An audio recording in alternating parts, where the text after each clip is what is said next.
Why is this freeloader even here? That was the first thing Ava shouted when I walked through the door. She didn't even say hello. She didn't ask why I'd come to my own cabin. She just stood there, glass of wine in one hand, looking me dead in the eye, and said that. Everyone turned and stared at me. Her friends, her family, my cousin Ryan. No one said a word. I looked around, smiled, and said, "Sure, I'll go." Then I turned and walked right out the same door I had just opened. But what none of them knew was that I wasn't walking away empty-handed. Hi, I'm Natalie. I'm 36 and I live in Chicago. I work as a pediatrician, which means most days I'm either elbow deep in screaming toddlers or neck deep in paperwork. Sometimes both. I love my job. I really do, but even the most rewarding jobs can drain you. And lately, I was running on fumes. So I did what I always do when the city noise and hospital chaos get too loud. I drove to my lake cabin. It's this quiet little place in Wisconsin, about 2 hours north of Chicago. My grandmother left it to me in her will. It's not fancy, but it's peaceful. No sirens, no pagers, no screaming kids, just trees, water, and silence. And I guard that silence like it's sacred. Except, I made one mistake. I trusted my cousin Ryan. Ryan and I grew up more like siblings than cousins. His mom and my mom are sisters, and we were always thrown together at every holiday, every family reunion, every summer weekend. We were close, like, finish each other's sentences close. So, when Ryan asked if he and his wife Ava could use the lake cabin every now and then, I said sure. Why not? It's not like I'm there every weekend, and they said they just wanted a quiet place to escape to. Sounded innocent enough, right? But Ava was never innocent. From the moment Ryan introduced her at our aunt's birthday dinner 2 years ago, I got a weird vibe. She had this way of smiling without actually smiling. You know what I mean? Like her face was doing the right thing, but her eyes were just cold. I tried to give her the benefit of the doubt. Really, I did. But she made it clear early on that she didn't like me. Or maybe she just didn't like any woman who had something she didn't. She'd say things like, "Wow, you still work full-time at your age." Or, "I don't know how you deal with the kids all day. I can barely stand them for 5 minutes." And my personal favorite, "It's so brave of you to be single." Most women your age would be panicking. Yeah, she was that kind of woman. But Ryan seemed happy, and I wasn't going to start a family war over some backhanded compliments. So I kept my mouth shut. I let them use the cabin. I let the little comments slide. I figured, whatever, family, right? But that day, when I walked into my own cabin and heard her call me a freeloader in front of 10 people who were drinking my wine, sitting on my couch, using my electricity, that was the day everything changed. Let me take you back to how it all started. 6 months before that night, you're probably wondering why I didn't blow up on Ava right then and there. Why I didn't scream back or kick them all out on the spot. The truth is, I was too tired. I don't mean just that day, I mean tired in a way that sits deep in your bones. The kind of tired that creeps in after months of late nights, missed meals, and emotional burnout. I work as a pediatrician in one of the busiest hospitals in Chicago. 60-hour weeks are normal. Some weeks it's more. Sick kids, scared parents, paperwork piled to the ceiling. It's rewarding, sure, but some days it breaks you a little. I hadn't had a proper weekend off in over 2 months. No brunches, no lazy Saturdays, just clinic rounds and chaos. So when my boss finally gave me a break, I knew exactly where I was going. My lake cabin. That cabin is more than a getaway spot. It's a piece of my heart. I inherited it from my grandmother, Grandma May. She used to call it our little secret corner of the world. It's a small A-frame tucked between the trees right on the edge of Lake Geneva. You can sit on the porch and hear nothing but wind and water. No sirens, no beeping machines, just peace. Every time I drive up there, I feel myself breathe differently. Slower. Deeper. It's where I go when I need to remember who I am. I keep the place simple: one bedroom, a wood-burning stove, a creaky screen door that slams every time you go outside. But it's mine, my escape, and for a while, I was okay sharing it. Because of Ryan. Ryan's not just my cousin. He's the closest thing I have to a brother. We grew up in the same neighborhood, went to the same schools, even had matching bikes when we were kids. Every family BBQ, we were side by side. He was my partner in crime. When his parents split, he and his mom moved into the apartment above ours. We spent every day together after that. Sleepovers, video games, building forts in the backyard with stolen blankets. We were inseparable. So when Ryan asked if he and his wife could borrow the cabin every now and then, I didn't hesitate. Of course, I said yes. It wasn't even a question. And for a while it was fine. He'd text me when they were going up, say thanks afterward. It felt respectful. But then Ava started acting like it was hers. She'd post pictures on Instagram with captions like, "Our little slice of heaven," or "Weekend at our cabin." Not my cousin's cabin, not thanks to Natalie. Just ours. It rubbed me the wrong way, but I didn't want to make a big deal. I told myself it's just words. Let it go. But Ava has a talent for making people feel small. She never says anything outright mean. It's always laced in sugar just enough that if you called her out, you'd look like the dramatic one. Like the time she said, "Wow, it must be so nice to have a quiet life. I can't imagine not having kids by now." Or, "You still drive that old Subaru." That's cute. And then she'd smile, like she just handed you a compliment. It was death by 1,000 cuts. And I took it. Because I trusted Ryan. Because I thought maybe she'll grow out of it. But she didn't. She got bolder, more entitled. And Ryan, he just kept making excuses. So when I showed up to my cabin that Friday night, after a hellish week at work ready to unplug and reset, and walked into a full-blown party with 10 strangers, empty wine bottles, and Ava acting like I was the intruder, something inside me snapped. But I didn't show it. Not yet.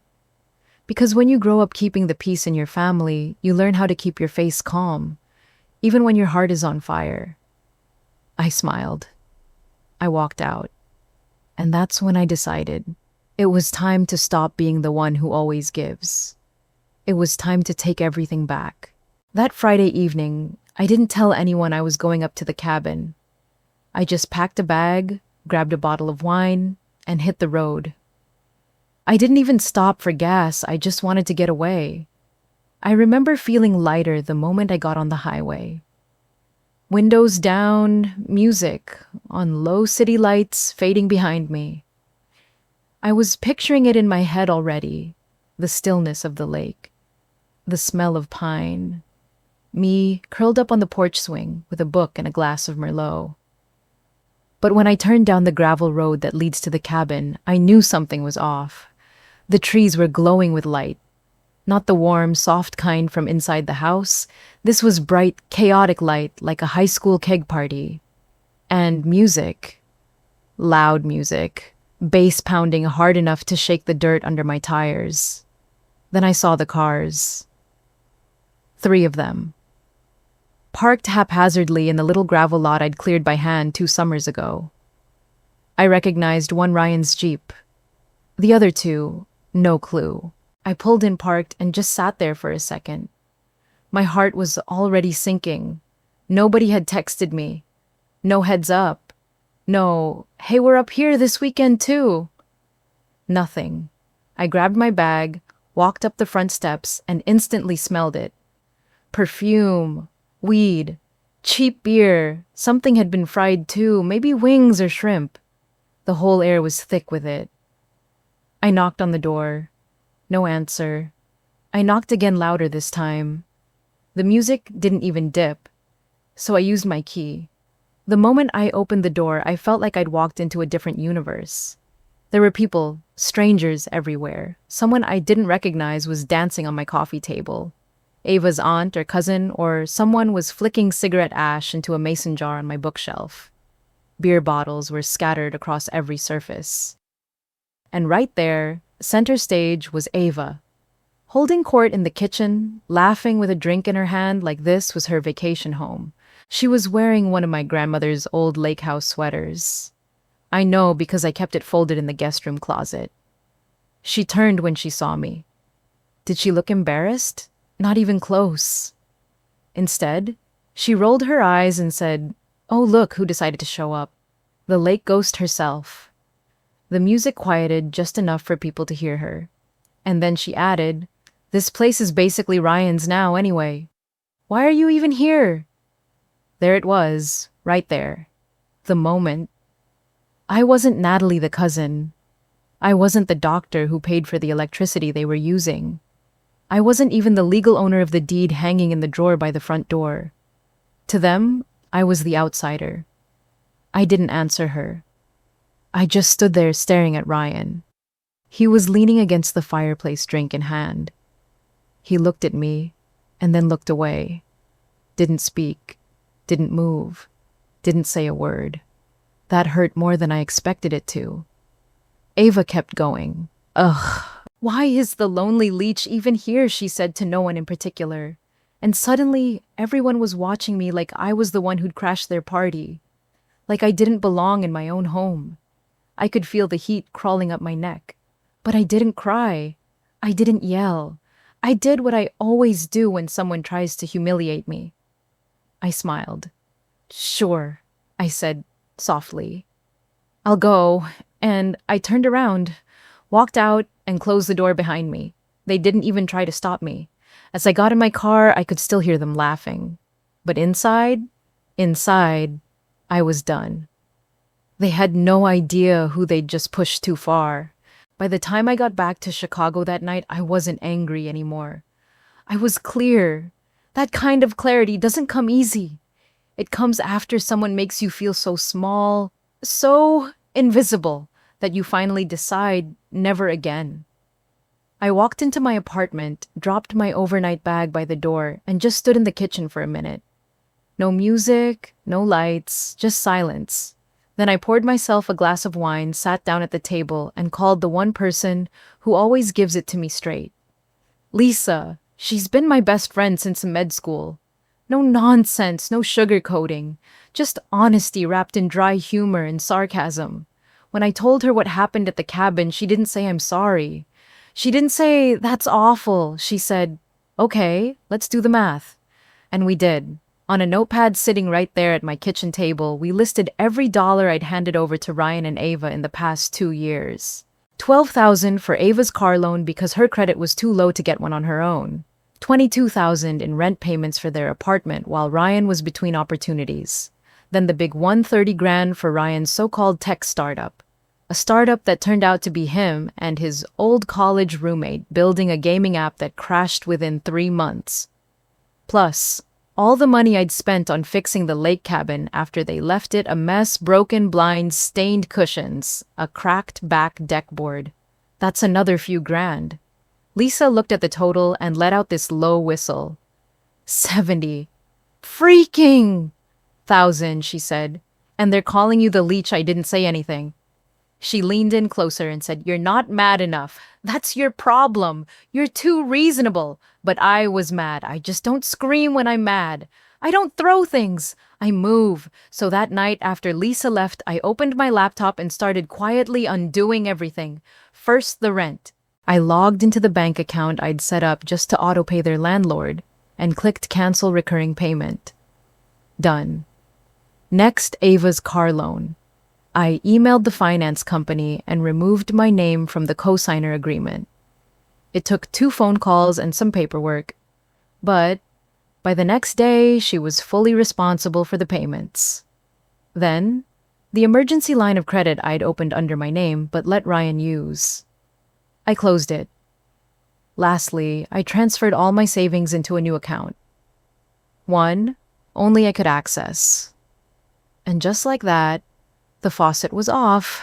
No more money, no more silence, no more being the one who held everything together while getting treated like an afterthought. I didn't call Ryan. I didn't warn him. I wanted the silence to speak for itself. Because when people use you long enough, they don't notice when you disappear until they feel the cold. And oh, it was going to get cold for them. The thing about cutting people off quietly is they don't notice right away. At first, everything stays the same. The world keeps turning. They assume the money will just magically appear like it always has. But give it a week, and things start to crack. The first crack came in the form of a text from Ryan. "Hey, weird thing, rent didn't go through this month. Can you check the bank?" I didn't reply. 2 days later, another text: "Landlord says we're getting a late fee. Can you just call and sort it out?" Still nothing from me. By week 2, the text turned into voicemails. Longer, angrier, less polite. That's when the second crack hit. Ava's car got repossessed, pulled straight from the parking lot outside their building. I know because Lisa saw her Instagram story, just a shaky video of Ava yelling at the tow truck driver captioned, "This is so illegal." It wasn't. The loan was in her name now. 3 days later, I got the voicemail. Natalie Ava snarled into my phone, "You backstabbing little Abu. After everything we've done to include you, this is how you repay us. You're gonna regret this." Then she hung up. No apology, no reflection, just rage. And honestly, that told me everything I needed to know. They weren't sorry for what they did. They were sorry the free ride ended. Meanwhile, Ryan had a brand new business pitch he'd been trying to get off the ground. Another half-baked app idea this time. It was something to do with real-time reviews for dog parks. Yeah, dog parks. He'd been counting on me to invest again. I knew this because 3 weeks earlier, he sent me the deck's sloppy slides full of vague buzzwords like disruptive, community-oriented, and gamified experience. I didn't reply to that either. And apparently he couldn't find anyone else to fund it. So that idea sank before it even left the dock. By now, both of them were spiraling. More voicemails, more texts, some begging, some blaming. Then came the guilt campaign. It started with a call from my Aunt Ryan's mom. Her voice was soft. Too soft. "Natalie, honey, I don't want to take sides, but Ryan's having a really hard time. He's always looked up to you, you know. He still does." I said nothing. She kept going. "I know Ava can be difficult, but she's his wife. They're trying their best. Maybe you could just help them this one last time so they can get back on their feet." I almost laughed. I'd heard "one last time" more times than I could count. I didn't yell, I didn't argue. I just said, "I'm sorry, but I can't do this anymore." And then I hung up. I expected to feel guilty, but what I actually felt was peace. Because I finally understood something. The more you give to people who don't respect you, the more they expect you to keep giving. And the moment you stop, you become the villain in their story. But I was done being their hero. A week later, there was a knock on my door. I wasn't expecting anyone, so I checked the peephole. It was Ryan, and with him, our aunt and uncle. I opened the door slowly and just stared at them for a second. Ava wasn't there. Of course not. She wouldn't dare show up in person. I stepped aside without saying a word. They walked in like it was some kind of intervention.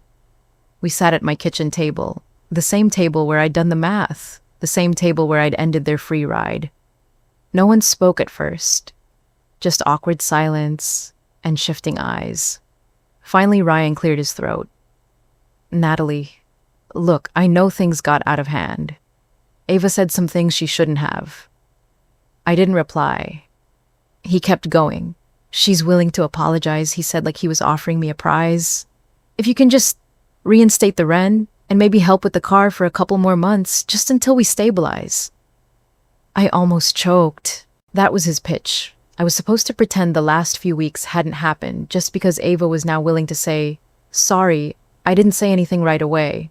I just reached for my phone, opened my messages, scrolled, and turned the screen around. "Read?" I said. They all leaned in. There were screenshots of texts from Ava spanning weeks. "You're pathetic. No wonder you're single. Must be nice to have money and no one to spend it on. She's jealous because no one ever picked her. Then I opened her social media. A public post, a picture of my lake cabin with the caption, pretending it's hers. Some people are so desperate for attention. Rental vibes. Clingy. I didn't say a word. I let the silence speak. My aunt's face dropped. My uncle looked away. And Ryan. He just stared at the screen like he couldn't believe what he was seeing. But I knew he'd seen it before.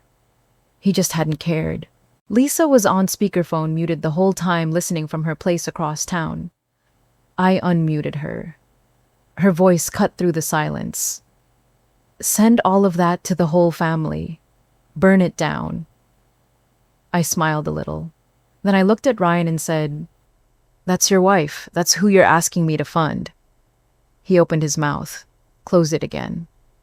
My aunt tried to jump in. "Natalie, honey, she's young.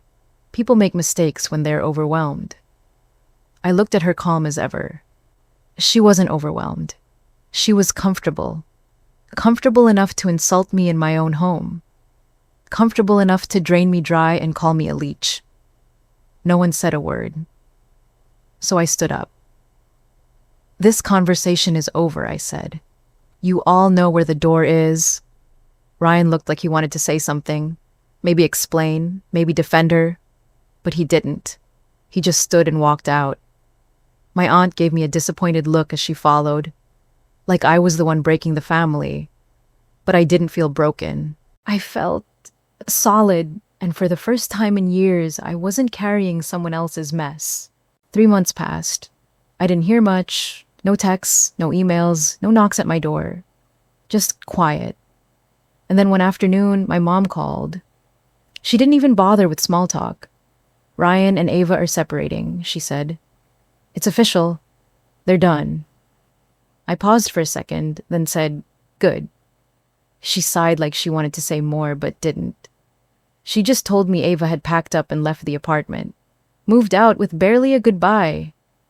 And where did she go? According to family gossip? She moved in with a guy named Brett. Yeah, Brett. A guy with no job, 2 DUIs, and a history of bar fights. Lisa looked him up. Said he still lives with his mom and sells bootleg vape pens from the back of his car. Perfect match. Meanwhile, Ryan's life didn't exactly rebound overnight. He tried to keep the apartment on his own, but couldn't afford it. Moved into a friend's spare room. Picked up a couple part-time gigs, delivery, driving, data entry, whatever he could find. I didn't reach out. I didn't check in. He made his choices. So did I. And Ava. She pivoted fast, right to social media. Lisa was the one who found it. She sent me a link one night and just said, "You have to see this." It was a TikTok. Ava, sitting in a dimly lit bedroom, crying on camera with some dramatic piano music playing in the background. Caption, "Sometimes you don't realize what you had until it's gone. Don't take real love for granted."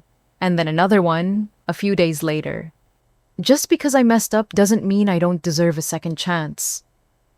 Lisa sent one more message after that. She's in her desperate era. I didn't laugh. I didn't even feel smug. Honestly, I just felt tired of the whole mess.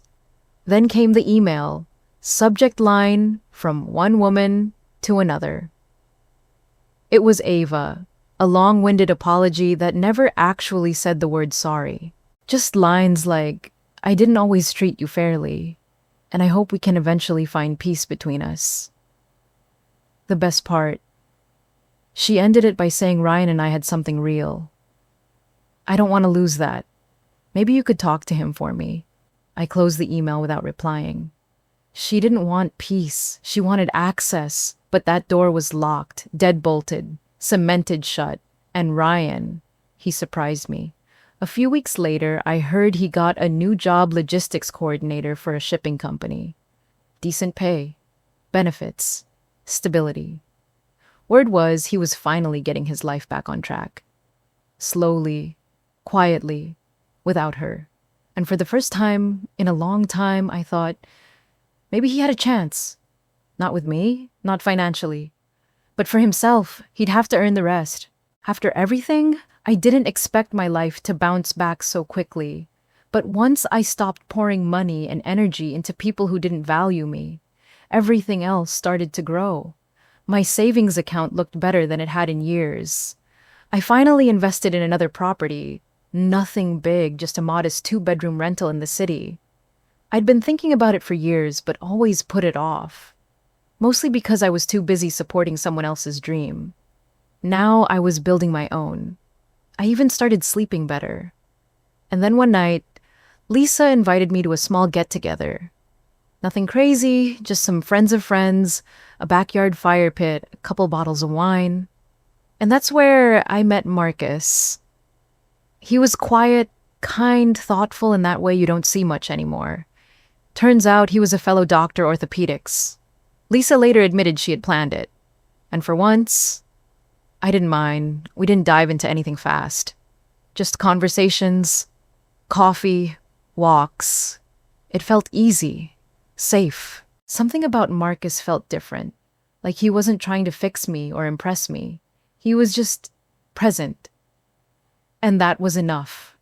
Then out of nowhere, Ryan texted, "Can we talk?" I stared at it for a while before replying. Just, sure. Lunch. We met at a little sandwich shop we used to go to in college. Neutral ground. He looked older, not tired, just quieter. When he sat down, he didn't waste time. "I screwed up," he said. "I let her convince me that you were the problem when you were the only one holding anything together." He picked at the label on his water bottle, eyes fixed on the table. "I knew the things she said about you were wrong, but I let it go. I let her talk about you like that. I didn't defend you, and I should have. I didn't interrupt. I just listened." Then he looked up and his voice cracked. "You were always more like my sister than just my cousin." I let her ruin that. For a moment, I didn't know what to say, because part of me wanted to throw every dollar I gave him back in his face. Every insult Ava had ever said, every time he stood silent while she humiliated me. But I saw it in his eyes. He meant it. So I nodded. "I forgive you," I said. "But I need you to understand something." He looked up. "I'm not going to forget what happened. Forgiveness doesn't mean we go back to how things were. It just means I'm not carrying the weight anymore." He nodded slowly, swallowed hard. "That's fair," he said. And for the first time in a long time, I believed him. A few months after that lunch with Ryan, I got another call from my aunt. Her voice sounded drained, like she was too tired to dance around anything. "She's pregnant," she said. I didn't ask who. She told me anyway. "Ava, she's pregnant. Brett's gone. Just up and left her a month ago." I waited. "She's back living with her parents," she added. "No job, no plan, and she tried to file for financial support from Ryan." I raised my eyebrows. She really thought that would work. "Judge shut it down," she said. Fast. Ryan showed every transaction, every bank transfer, every dollar you ever sent them. The lawyers said she had no leg to stand on. I didn't gloat. I didn't even smile. I just said she burned the bridge and now she's swimming in the dark. My aunt sighed again. "I'm not calling to ask for anything," she said. "Just thought you should know." I thanked her, and we hung up. After that, I packed a small bag and drove up to the cabin. The air was crisp early fall. The leaves had started to turn. The lake was glassy still, peaceful. I sat on the porch with a cup of coffee listening to the wind rustling through the trees. For the first time in a long, long time, there was no weight on my shoulders. No guilt. No chaos buzzing in the back of my mind. Just stillness. And then later that evening, Marcus arrived. He brought wine. We made pasta. We talked about everything and nothing. We laughed until midnight. He wrapped his arms around me, and for the first time, I let myself feel safe. Not because someone else had fixed my life, but because I had. People always say, blood is thicker than water, but I've learned something different. You can be generous without being a doormat. You can love your family without setting yourself on fire to keep them warm. Family matters, but dignity matters more. Thank you for listening to my story. And if it hit close to home, you're not alone. We post stories like this every day. Real people. Real drama, real healing. So if you're still here, make sure to follow, like, and come back tomorrow for a brand new story. There's always more to tell.